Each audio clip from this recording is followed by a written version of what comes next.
and thirstiness can be added as new tools for genocide, not direct killing. Maybe horror also. These are the things that the people of Gaza are unfortunately suffering from these days. The other important issue in relation to genocide is criminalizing the victim by other Western media and killing the humanity which has very much been shown up to the surface by many international people who have never maybe heard of Palestine or Gaza but are now very supportive because they are human beings. Now, that one subject. The other thing, when it comes to genocide, maybe we should look into a new definition of what I may call the long-term genocide or the silent genocide, which is what is taking place nowadays in the West Bank. The wall has been built, roadblocks have been increased tremendously, more than 1,000 roadblocks. And by the way, it's not only for mobility of people, but also, have you ever heard about a water blockage system that surface water running from one water spring to a village or a number of villages have now, how do we call it, a door that is electronically open and closed according to the requirements or needs of kicking out or emptiness of a number of villages. Now, that is one thing. But in response to that, now we are talking about what is happening or what has happened. Can't we move one step ahead by thinking or proposing something that can stop what is going on in Palestine these days? I mean, we are the people who think for the sake of the community. That is very good, but we think before is more important. If we think during, and if we encourage or push forward politicians forward to humanity to act in favor of stopping the genocide before we come to people who look at it as something that happened before and what has happened in it and so on. I think we may need to think about measures, means, ways, proposals, letters, engaging people who take decisions these days and show them, wake them up about the future that we have seen before in Bosnia and elsewhere, so that they can be positively acting. By the way, if we were lucky to have somebody from Gaza today with us, it would have been a much different story to be listened to the people there. I thank our latest, our last speaker who spoke about Gaza, Bosnia. Thank you very much. But believe me, it was very emotional for you, and still for me, but it would have been much more emotional for the people of Gaza to be able to speak of what is ongoing today in Gaza. Now, last statement. What can we do to stop it? That's one thing. And out of this meeting is very important act. I left a note to Emina and thank her very much that our message in Palestine, we do reconstruction during destruction, but never leave our land. And there is a case, you were part of it. There was a guidance written by Ikram, you were part of it. I shared the collection so that if you can share it with our colleagues, maybe it will be useful. Thank you so much, and thanks for everyone. I'm sorry for being too long. Thank you very much.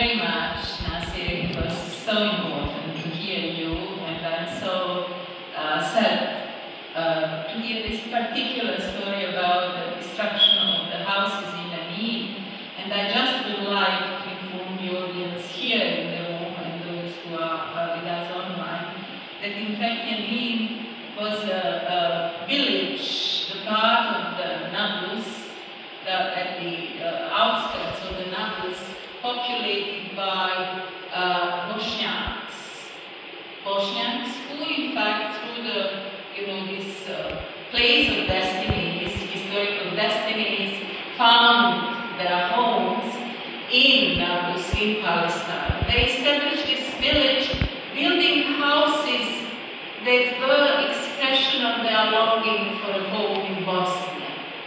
It was for the first time in Nablus that some houses had red tiles, that they had these pitched roofs, that they were cooler houses, like from Stolac, Trebinje and the parts that they led on their looking for the fortune and better future in Palestine. And they became the part of the society. However, this longing was transgenerational. And the person that Nasir introduced me to, a carpenter in Nablus, I couldn't speak Arabic, he couldn't speak Bosnian. However, he was happy. He probably never left Nablus because in Palestine he was not allowed to go even to Jerusalem, that was his center of the world. But he found in me, in my presence and visit to Nablus, some kind of his transgenerationally missing family, cousins, links with the home that he has never been in, home in Bosnia.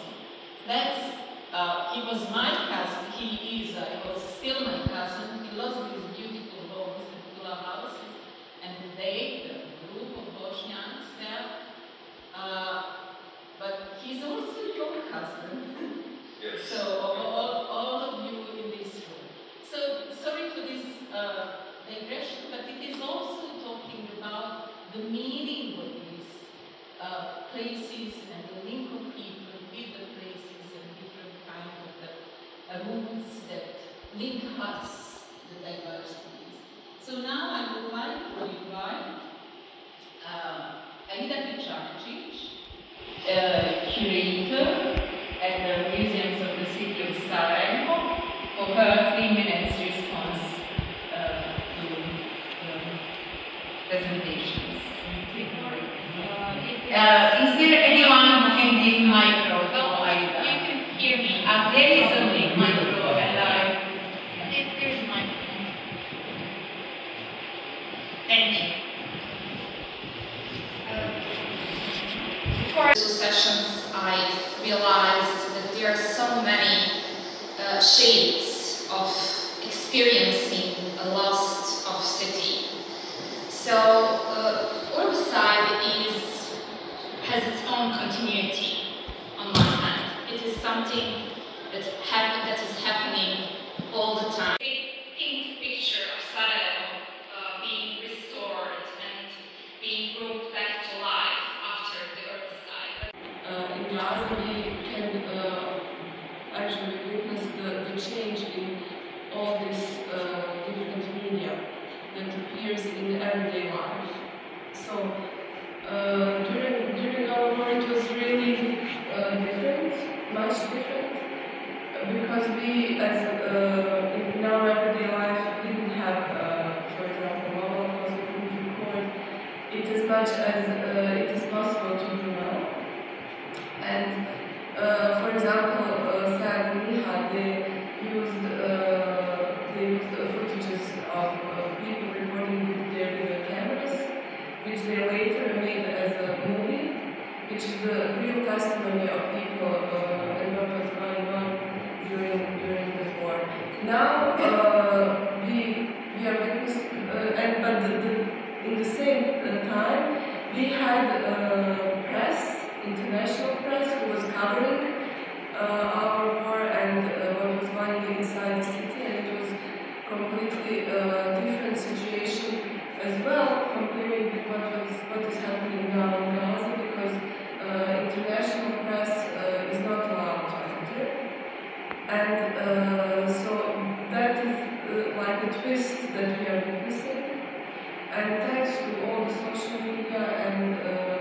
personal recordings from people in Gaza. The whole world is now able to witness what is going on. But if we move back to the question, which was, I don't remember very well.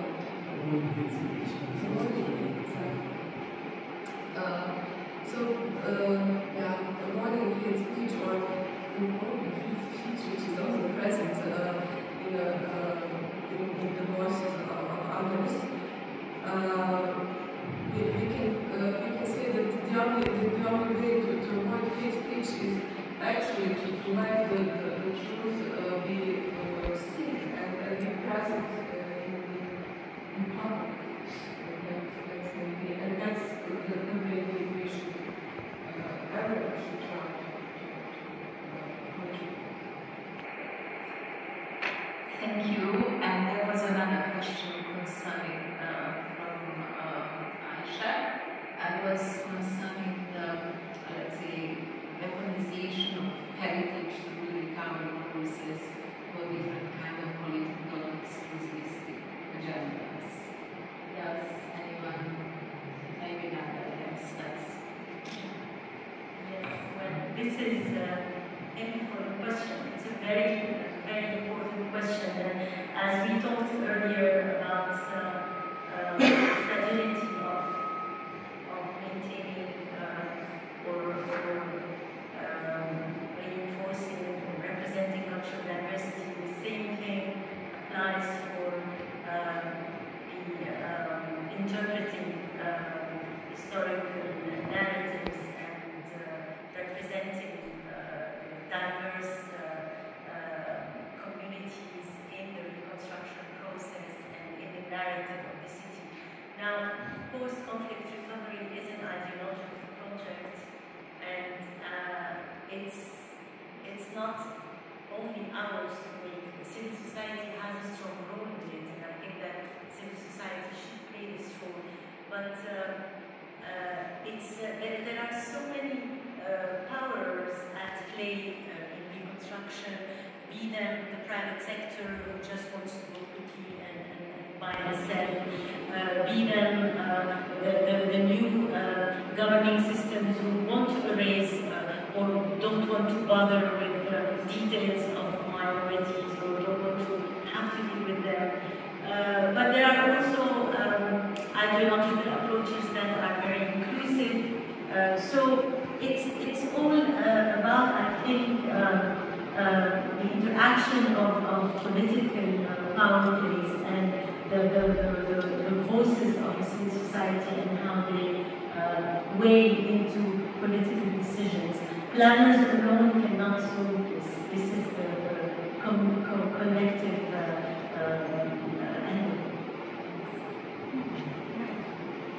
Thank you very much. And now, does anyone have a short comment or a question? A very short, yeah, very much behind the time. So, I will ask, you have I'll try to be quick. Skip on thanking you all for this tremendous amount of information that you shared with us, and thank you very much for it. What I would like to emphasize somehow is this was as well very emotional for me as well, having this perspective and being aware that I was almost 4 years in siege Sarajevo. It's very emotional, of course, comparison with Gaza and everything that's happening. But I would like to ask Natasha, thank you very much for your presentation, from this historical point of view, to see great architectural minds who started the world under the siege, and then surrender, and they wanted to keep it alive. And all the spatial planning and all the construction planning that they did at that time, does that correspond to the situation we have now in Sarajevo? And what I think, I mean, it is very much a subjective view. Will they be happy and will they say we did a great job these last 30 years? Or would they have probably have something to say about how Sarajevo is developing, having in mind that we have a lot of parts of Sarajevo which are totally, their use is totally changed, especially in industrial zones. Thank you very much.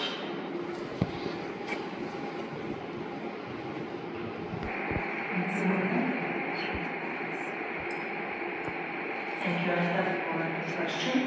I don't know if they would be happy. Definitely, they were challenged when they were in the position as well. So this job was never easy. Even before the war, Sarajevo had many problems with spatial and urban planning.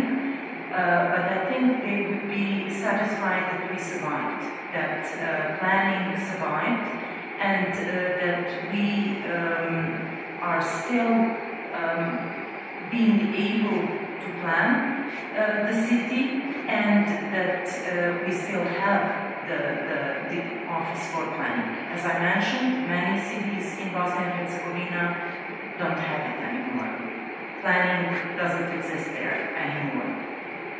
So I think, and I really believe that we have a future, that we need to plan the city, and that we all need to consolidate in this process. So the process, as Nata mentioned, is not only of planners. It is the process of the whole society. And the process of healing and planning the future is a joint venture.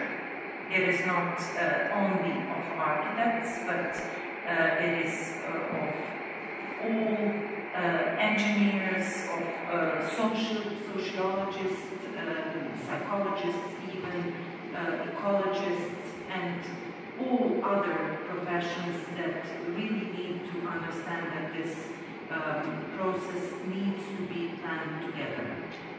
And I really believe that we are capable of doing so. Just a short comment, if I may.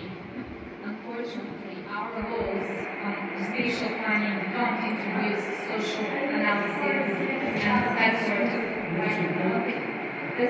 aspect. So it's something that we are discussing and something that should be introduced, but as I mentioned in my comment, our system does not support that kind of shift in thinking about spatial planning. Just a short comment.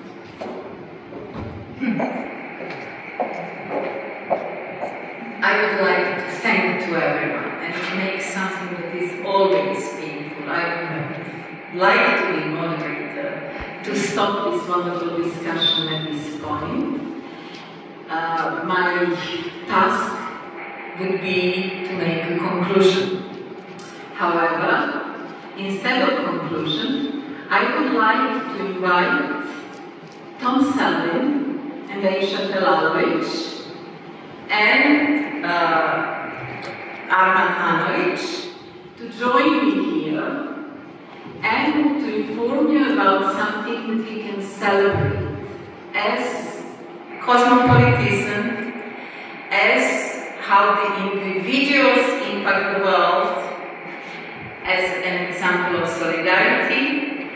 And before announcing that, I would like to ask our permission to play the film without the voice, without the sound, so that it goes in the background. It is the movie that UNESCO, in fact, has its webpage, and that is linked with this.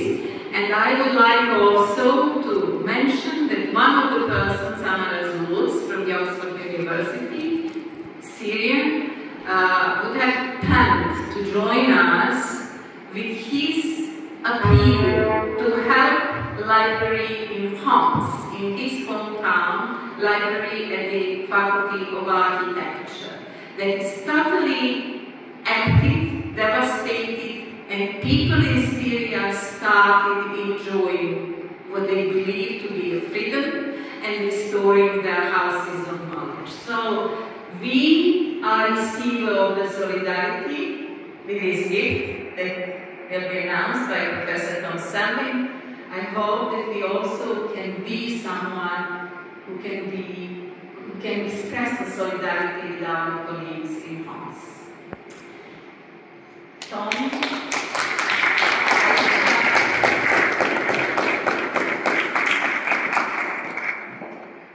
Please conclude this wonderful panel, and thank you for that wonderful thing. Don't be too please. In few words, tell what is the reason? What is the reason that we're here? Well, I think it's been very well expressed by everybody. And it's amazing the amount of intellectual coherence that has been. And I think this intellectual coherence and cooperation is the best possible gift to Michael's memory. And I'm sure that in the future work that we have to do will continue to be very much influenced by Michael's thoughts. I would just like to say one kind of question which slightly follows from Leila, but particularly also involving Aida and Nata both. And that is that perhaps we can take inspiration from Sarajevo, because as I understand it, Sarajevo came to be because of the generous donations by municipalities in the Mediterranean region during the war in Bosnia. And I wondered whether we could extend that, so to speak, because we have an extraordinary amount of people, architects, university people, civil society people, religious figures as well, artists, librarians, and museums and so on.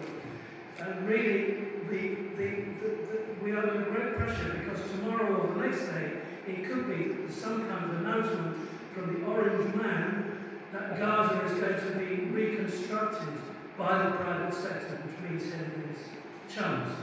So I wondered whether, is there a kind of way to bring all the people that we have spoken about, and after all, I would like to ask Nada whether UNESCO is planning to take a leading role in gathering together all these people that we are amongst now, in order to make sure that we resist the dismal, deathly future which is already being talked about in social media about Gaza. That's the question. Yes, I know. So what I'm saying is the handover of the books, it represents these questions. And I think that's what very important is. And it wasn't you I wrote, I think it was you. Buildings of knowledge. I mean, that's why we need the library to come back to the Jewish nature building. I mean, it's incredibly important.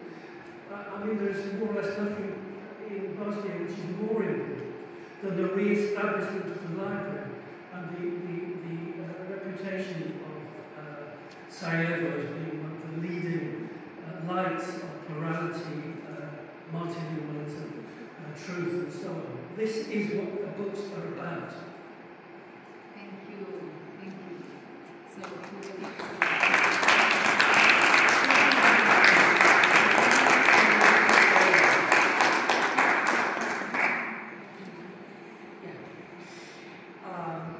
distinguished guests, colleagues, and friends, my name is I am Vice Director for Culture, Art, and Art Research, University of Sarajevo. So today, with this panel, we gather to honor the memory and celebrate the legacy of Michael Safier, extraordinary humanist theorist and true friend of Sarajevo. His passing in November 2024 left a void in the academic community, yet, as we can see, his ideas continue to resonate and inspire us. When I was a kid, I grew up in war in siege of Sarajevo, and I was even younger than the beautiful girl, my student, and I went to theater, and theater culture become my spirit shelter. And I remember that it was several people who used to come work with us as a kid, and people who come from Europe and the world. And I can remember how senseless and helpless they used to feel, and they used to ask us what should we do. I used to say as a kid, please, can you tell the world about us? Last year I had the opportunity to work with several girls from Gaza on one play, of course using the Zoom and Skype when conditions were okay and let us use it because it was shouting and internet was broke up. And I can remember how senseless and helpless as a human being I used to feel. So these days I'm just thinking about, honestly, how I can adopt or give the foster care for kids from Gaza, and how to take individual responsibility as Michael took with this beautiful gift for saving some lives and for saving the future of some kids. But let's continue with Michael. His relationship with Sarajevo was profound and transformative. During the darkest day of the siege and aftermath, he formed a special bond with this city that would shape his visionary approach to urban research and planning. What we witness here, the deliberate destruction of urban life and culture, and become the foundation of his pioneer work on URBICIDE and post-war urban recovery. His commitment to Sarajevo was not very academic. Michael saw the city not only as a subject of study, but as a teacher, a living laboratory that offered crucial lessons about resilience, cultural memory, and human spirit capacity to rebuild. Through his experience here and his work in Jerusalem, he developed his theory of cosmopolitan cities as a pathway to building harmonious societies, a theory that continues to guide urban thinkers worldwide. Michael's greatest achievement, perhaps, was his global call for academic and moral responsibility in confronting the phenomenon of killing cities.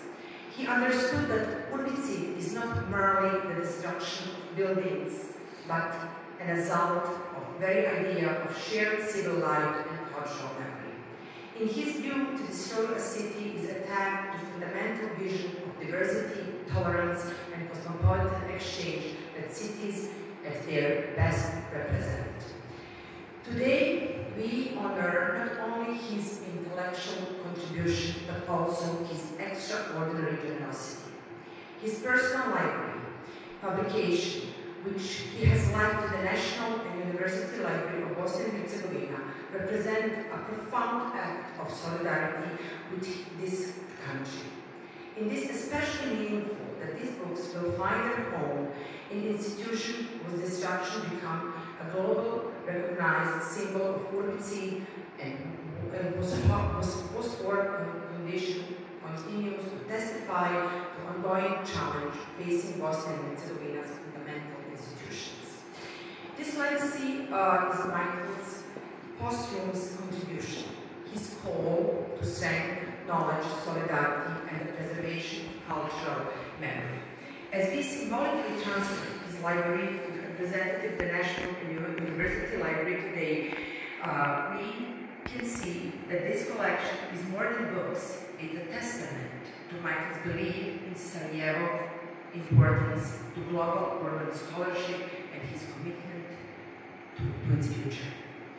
The library he leaves behind will serve as a research for a generation of students and research, but also as a reminder of our obligation to continue his work, to study cities not as abstract entities, but as a living communities deserving of protection, understanding, and thoughtful development.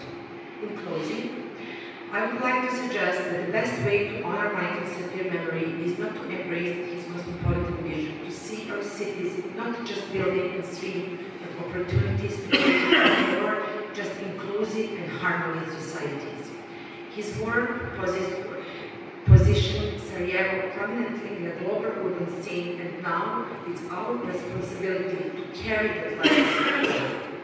May his ideas continue to inspire us, and may his books find eager readers who will take up his mission with the same passion and commitment that characterized his life. Thank you.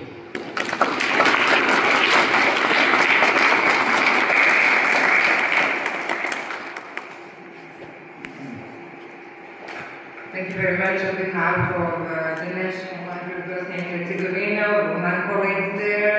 There are 35 of us working there at the moment.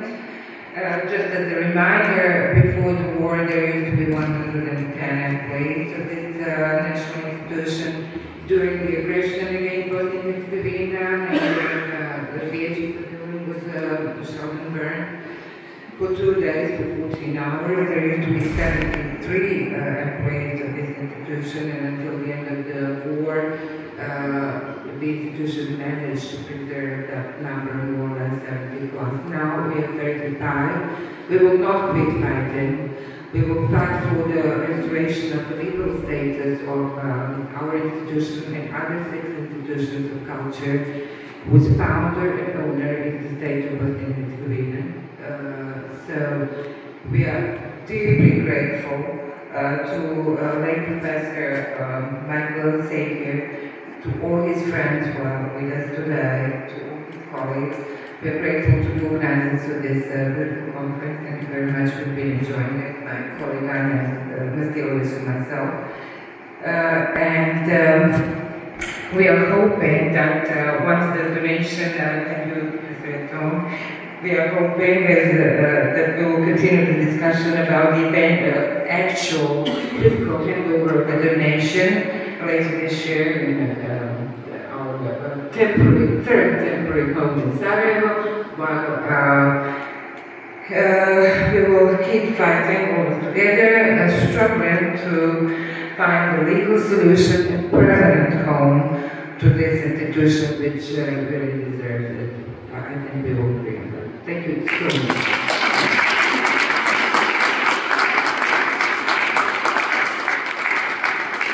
Beautiful end of this panel, and I would like to ask you to have one family photo, and it's podium here, all of you in the hall.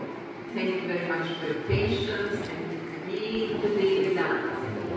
And I would like to ask Dervish and who else